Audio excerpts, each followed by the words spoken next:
I'm Jon Finer, President Biden's Principal Deputy National Security Advisor. Here are some things we think are important about what's happening in Afghanistan.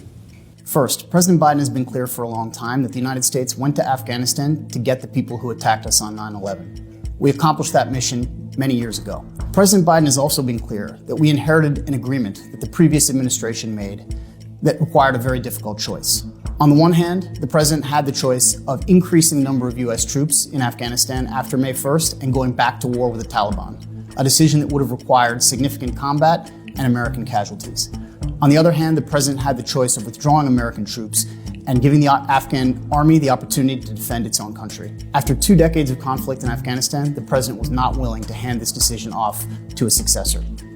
He believed that the United States should bring this war to an end. Second, our most important job right now is to provide security and stability at the international airport in Kabul.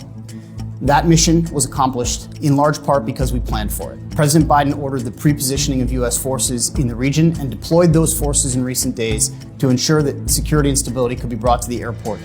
There are now several thousand American troops providing security at the airport, and we will have as many as 6,000 troops in place in the days to come. Third, a safe and secure airport is important because our most important mission right now is providing safe and secure flights out of Afghanistan for Americans and Afghans in need.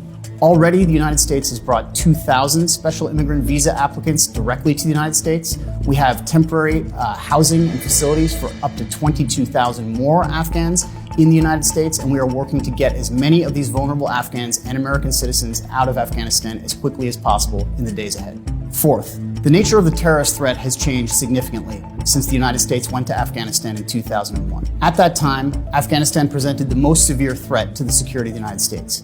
2 decades later, there are a range of countries that threaten the United States from the perspective of terrorism, and the United States addresses that threat without significant troop numbers in those countries. We have developed an over-the-horizon capability to deal with the terrorist threat in Afghanistan as it exists today. Fifth, the United States is deeply concerned about the plight of women and girls in Afghanistan.